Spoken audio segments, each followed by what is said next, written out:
Deobandi public کو ہوشیار کرنے کے لیے باقی مسلمانوں کو بھی، خواہ وہ بریلوی ہوں، اہل حدیث ہوں، شیعہ ہوں، دیوبندی ہوں، سب کے لیے چند ایک آیات اور حق چار یار کی نسبت سے 4 مثالیں میں پیش کروں گا صحابہ کرام کی زندگی سے کہ ان کا ایٹیچیوڈ کیا تھا، کہ کیا وہ بھی اسی طریقے سے اندھے بن کر کسی کے پیچھے چلتے تھے یا واقعی وہ دیکھتے تھے کہ قرآن و سنت کیا کہتا ہے۔ لیکن تفصیل میں جانے سے پہلے ایک دفعہ درود شریف پڑھ لیں۔ اللہم صلی علی محمد وعلی آل محمد واصحاب محمد وازواج محمد وامت محمد اجمعین الی یوم الدین۔ میرے بھائیو، قرآن حکیم میں اللہ تبارک و تعالی نے یہود و نصارہ کی خرابیوں کا ذکر کرتے ہوئے ایک خرابی کا ذکر کیا۔ سورہ التوبہ کی آیت نمبر 31، اتخذوا احبارہم ورہبانہم اربابا من دون اللہ۔ یہود و نصارہ نے اپنے احبار کو یعنی علماء کو اور رہبان یعنی صوفیاء کو، جوگیوں کو رب مان لیا ہوا تھا اللہ کے مقابلے پر۔ اب یہ جو ایٹیچیوڈ ہے اس کی ایکسپلینیشن خود نبی صلی اللہ علیہ وآلہ وسلم نے کی۔ عدی بن حاتم جو مشہور فیاض عرب کے تھے، حاتم تائی، وہ کرسچن تھے اور ظاہر اہل فطرت میں وہ، ان کا بیٹا جو ہے وہ مسلمان ہوا، صحابی عدی بن حاتم۔ وہ کہتے ہیں کہ میرے گلے میں سلیب لٹکی ہوئی تھی، اسی حالت میں نے اسلام قبول کیا اور میں نے رسول اللہ صلی اللہ علیہ وآلہ وسلم سے عرض کی کہ اے اللہ کے رسول صلی اللہ علیہ وآلہ وسلم، قرآن میں ایک آیت ایسی ہے جو مجھے کھٹکتی ہے، اور وہ آیت یہ ہے کہ یہود و نصارہ نے اپنے علماء کو اور اپنے صوفیوں بزرگوں کو رب مان لیا تھا اللہ کے مقابلے پر۔ تو یا رسول اللہ، ہم تو اپنے علماء اور بزرگوں کی پرستش تو نہیں کرتے تھے، تو قرآن میں ہمیں اس اعتبار سے کیوں کہا گیا؟ تو جواب ذرا سنیں۔ نبی صلی اللہ علیہ وآلہ وسلم نے فرمایا، یہ حدیث جامع ترمذی کے اندر موجود ہے اور سلسلہ احادیث صحیحہ میں شیخ البانی لے کر آئے اس حدیث کو۔ آپ صلی اللہ علیہ وآلہ وسلم نے فرمایا کہ اے عدی ابن حاتم، کیا جب تمہارے علماء اور یہ رہبان تمہیں کوئی بات بتاتے تھے تو تم بغیر دلیل کے، یعنی بغیر یہ دیکھے ہوئے کہ اللہ تعالیٰ کی وحی میں کیا ہے، ان کی حلال کردہ چیزوں کو حلال اور حرام کردہ چیزوں کو حرام نہیں مان لیتے تھے؟ ان کا یا رسول اللہ ایسے ہی تھا۔ فرمایا یہی تو ان کو رب بنانا ہے، کیونکہ شریعت کا کسٹوڈین اللہ ہے اور اس کے بہاف کے اوپر پروفٹ ہے، باقی تو سب فالوور ہے۔ یعنی نبی الاسلام دوسرے الفاظ میں یہ کہہ رہے تھے، عدی ابن حاتم تم نے کر لینا تھا غور کہ کتابوں کا دین اور ہے، بابوں کا دین اور۔ ہاں، آگے سے انہوں نے نہیں کہا کہ یا رسول اللہ علماء سے تو پوچھ کے چلنا چاہیے، تو میں علماء سے ہی پوچھتا تھا نا۔ اس کا مطلب ہے کہ علماء سے بھی جو پوچھنا ہے نا، تو ان سے یہ پوچھنا ہے کہ بھائی لکھا کہاں ہوا ہے۔ ہاں، یہ نہیں کہ آپ کا کیا اس میں نظریہ ہے۔ یہ نبی الاسلام یہ بتا رہے ہیں، اسی کو میں نے عرض کیا مرنے سے پہلے، اے مسلمان کر لے اس پہ غور، کتابوں کا خدا اور ہے، بابوں کا خدا اور، کتابوں کا پیمبر اور ہے، بابوں کا پیمبر اور، کتابوں کا دین اور ہے، بابوں کا دین اور۔ اگرچہ بابے بھی اسی خدا رسول اور دین کے ماننے والے تھے، لیکن انہوں نے تعلیمات جو پیش کی وہ اپنے بزرگوں کی پیش کی، گویا کہ پھر وہ اس خدا رسول کے ماننے والے نہ تھے۔ زبان حال سے، یعنی ایک شستہ اردو میں محاورتاً یہ بات کرتا ہوں، اور نبی اسلام نے بھی یہی کیا نا۔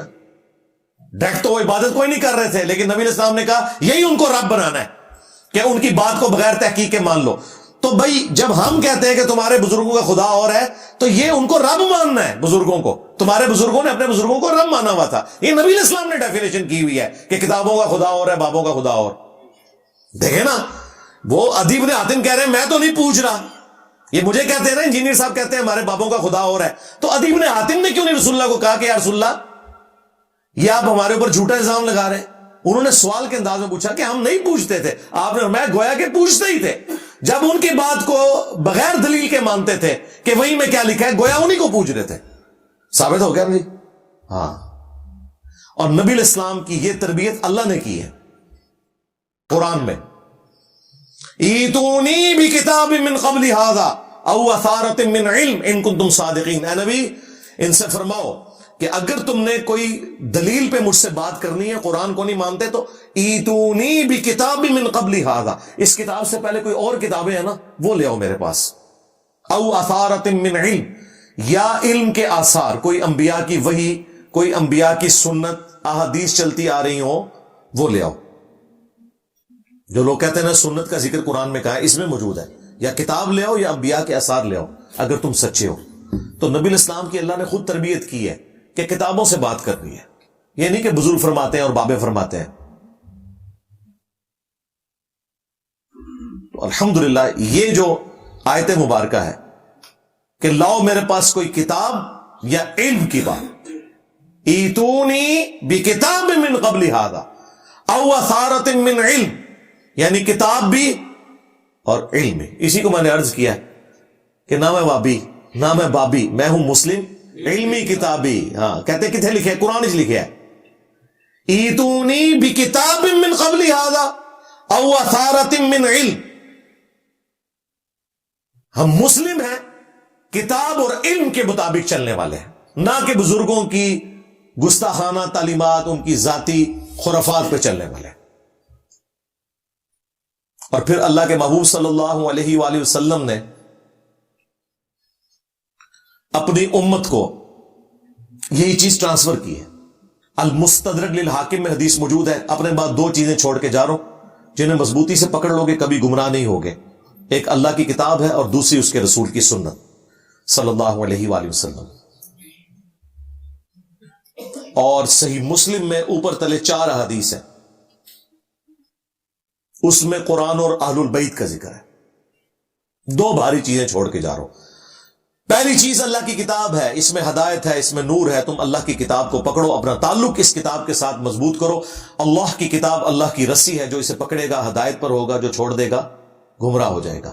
وَاعْتَصِمُوا بِحَبْلِ اللَّهِ جَمِيعًا وَلَا تَفَرَّقُوا. تم سب کے سب مل کر اللہ کی رسی کو مضبوطی سے تھام لو اور فرقوں میں مت بٹو. تو نبی علیہ السلام نے اس آیت کی تشریح خود کر دی کہ اللہ کی رسی کیا ہے؟ قرآن. اور دوسری بھاری چیز میرے اہل البیت ہیں. میں اپنے اہل البیت کے معاملے میں تمہیں اللہ کا خوف دلاتا ہوں. اور یہ جملہ آپ نے 3 دفعہ ریپیٹ کیا کہ میں اپنے اہل البیت کے معاملے میں تمہیں اللہ کا خوف دلاتا ہوں. مراد یہ کہ میرے بعد ان کے ساتھ حسن سلوک کرنا. امت بالکل الٹ چلی، نہ قرآن کو پکڑا اور نہ اہل البیت کو زندہ چھوڑا. بالکل الٹ چلی. سورۃ النساء میں ایک بڑی زبردست آیت مبارکہ ہے، 59 نمبر. یا ایھا الذین آمنوا اطیعوا اللہ واطیعوا الرسول.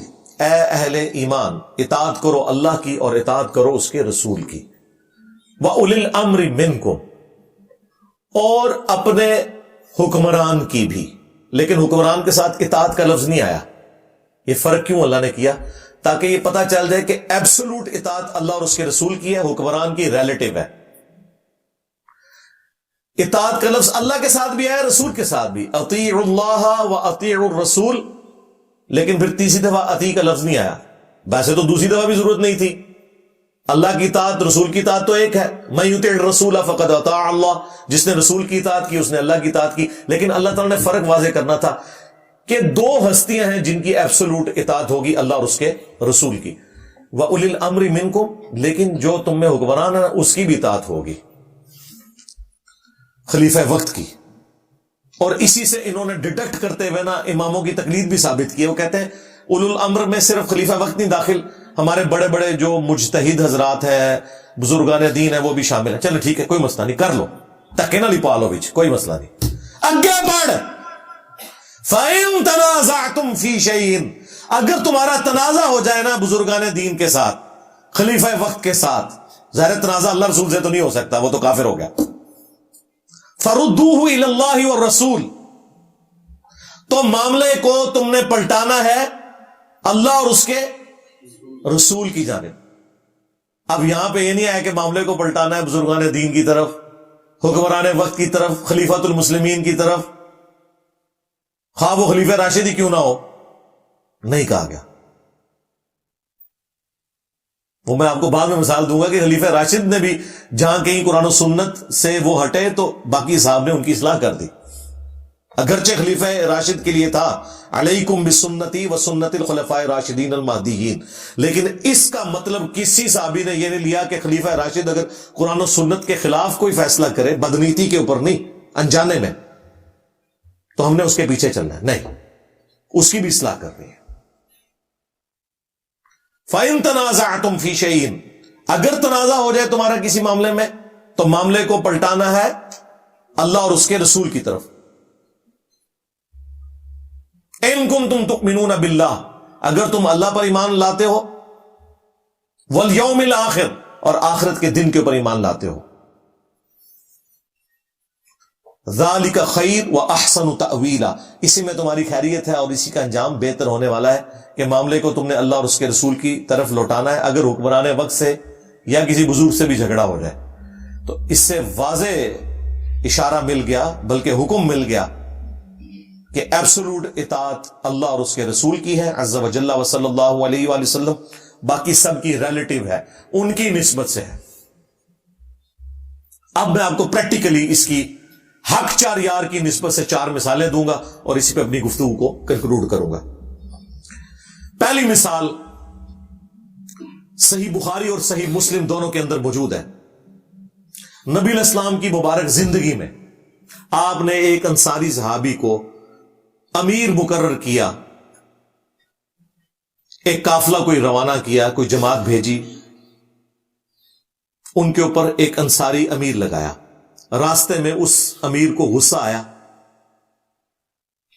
تو اس نے اپنے سب آرڈینیٹس کو حکم دیا کہ لکڑیوں کا ایک بہت بڑا الاؤ جلاؤ، اور وہ جب جل گیا تو اس نے کہا کہ دیکھو، میری اطاعت رسول اللہ کی اطاعت ہے اور رسول اللہ کی اطاعت اللہ کی اطاعت ہے، اور میری نافرمانی رسول اللہ کی نافرمانی ہے اور رسول اللہ کی نافرمانی اللہ کی نافرمانی ہے۔ میں تمہیں حکم دیتا ہوں کہ اس آگ میں چھلانگ مارو۔ اب وہ کوئی حنفی شافی مالکی حنبلی تو نہیں تھا، حالانکہ مجھے بتائیں یہ بڑے بڑے امام کیا اس انصاری صحابی کے برابر ہو سکتے ہیں جسے رسول اللہ نے امیر بنایا ہو؟ لیکن وہ آگے جو تھے نا، وہ بھی تربیت یافتہ تھے نبی علیہ السلام کے۔ انہوں نے کہا کہ ہم آگ سے بچنے کے لیے ہی تو رسول اللہ کے دامن کرم میں آئے تھے، تو ہمیں دوبارہ اسی آگ میں پھینک رہا ہے، ہم یہ تیری بات نہیں مانیں گے۔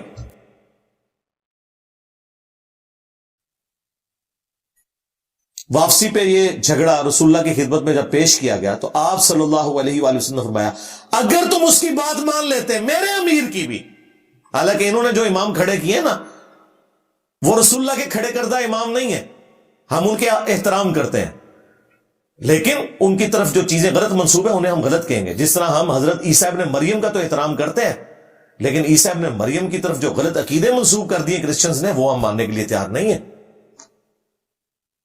آپ نے فرمایا اگر تم اس کی اطاعت کرتے اور اس آگ میں چھلانگ لگاتے تو جہنم کی آگ میں جا کے نکلتے سیدھے۔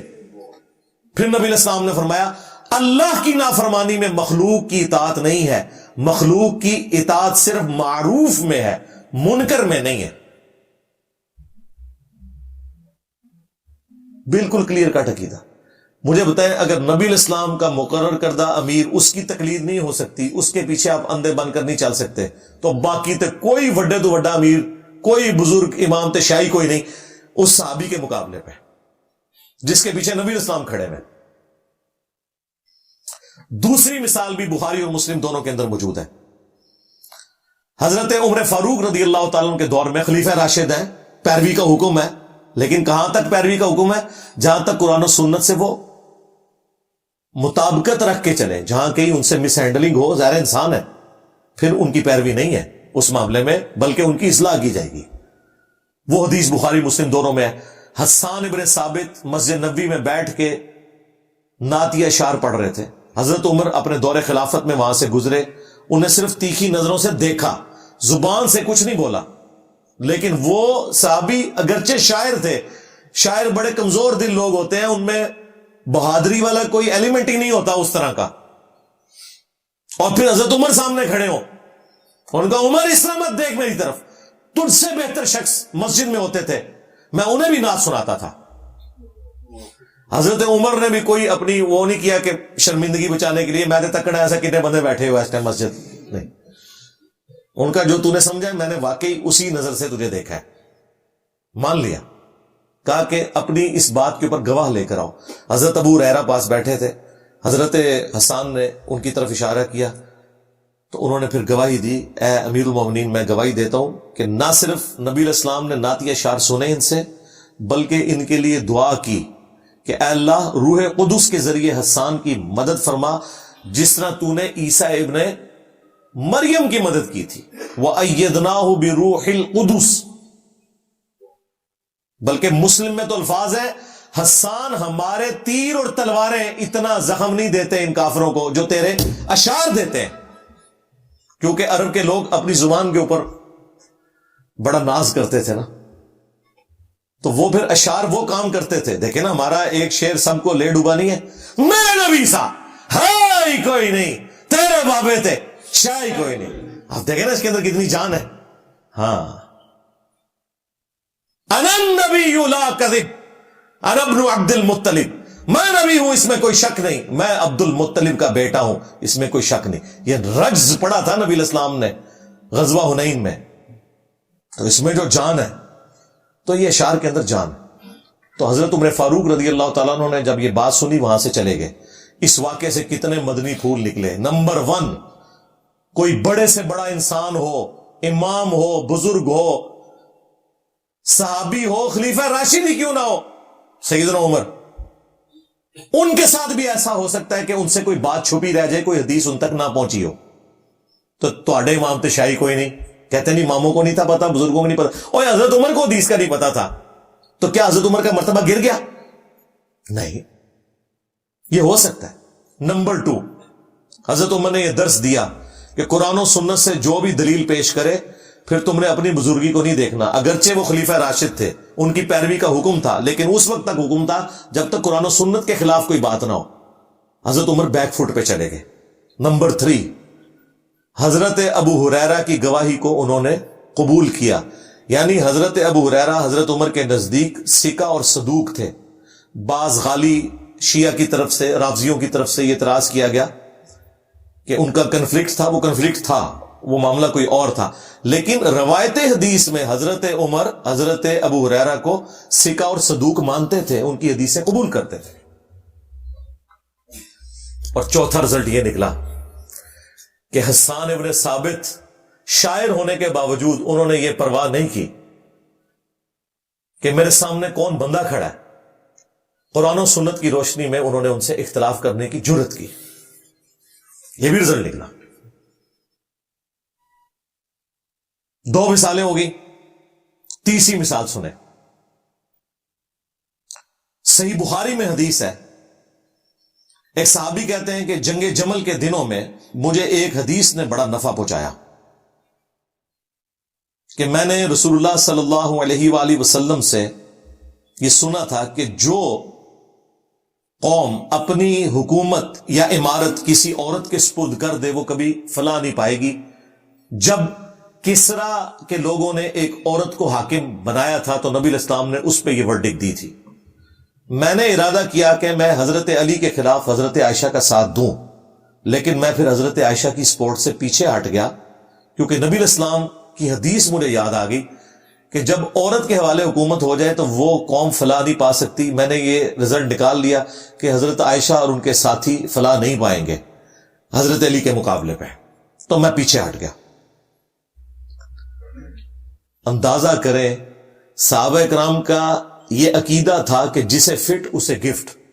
اگرچہ یہ حدیث ایک آتش پرست عورت سے متعلق تھی اور اس صحابی نے لگائی کس جگہ پہ؟ اما عائشہ کے اوپر سلام اللہ علیہ, لیکن بے احترامی نہیں کی.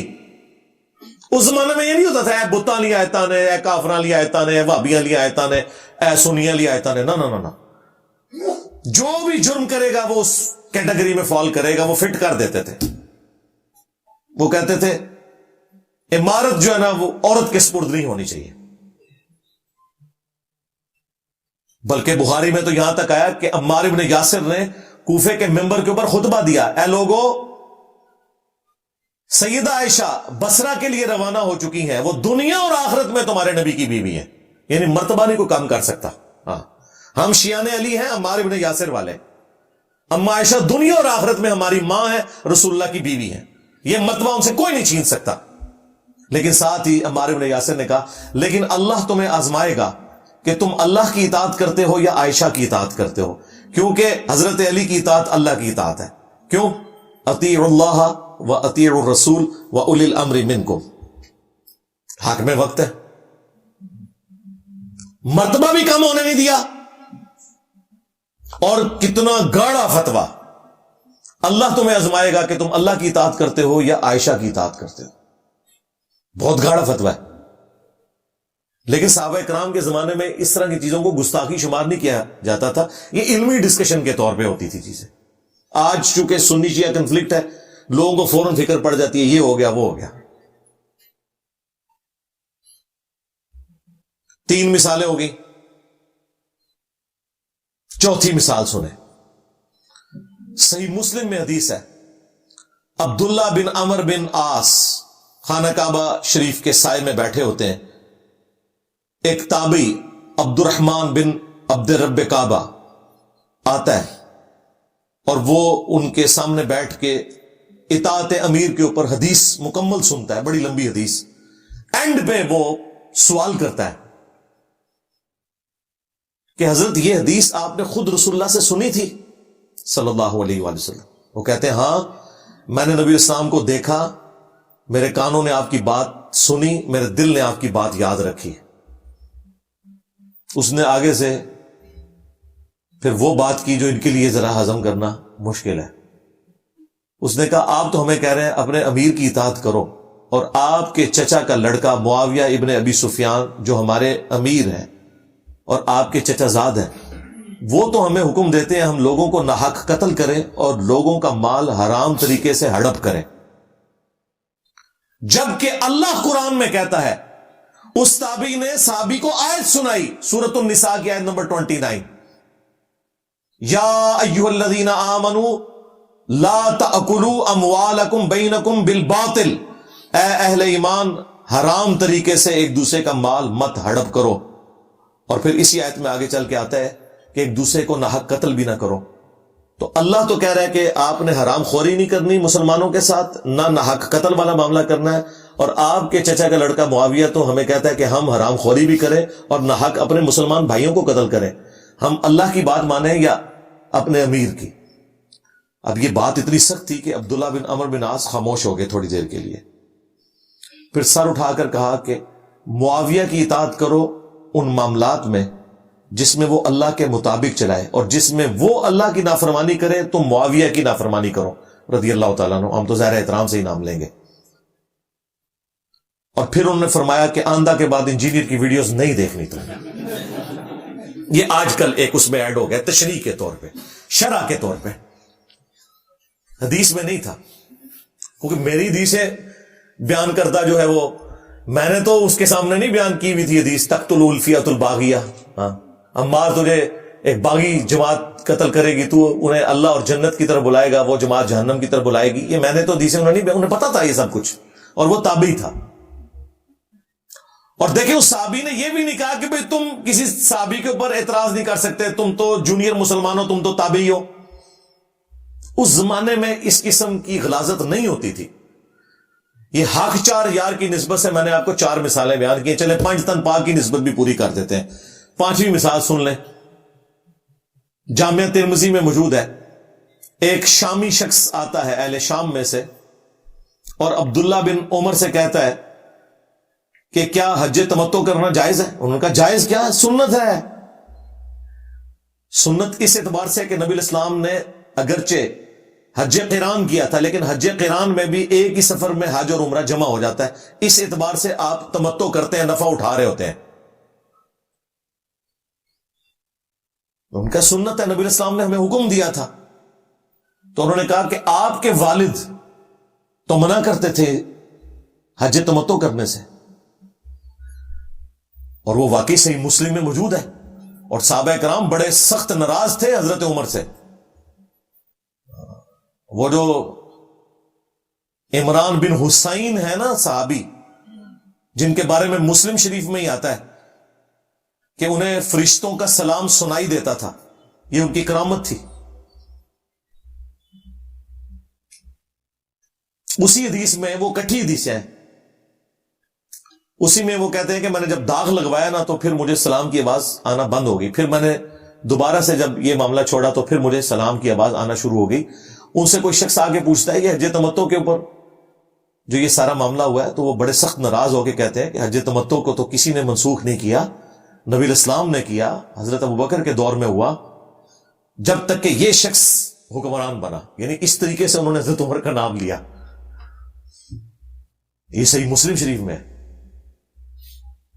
وہ پھر اللہ کا شکر ہے حضرت علی نے اپنے دور میں آ کے حج تمتع دوبارہ سے بحال کر دیا، اور آج امت کے 99% لوگ حج تمتع ہی کرتے ہیں،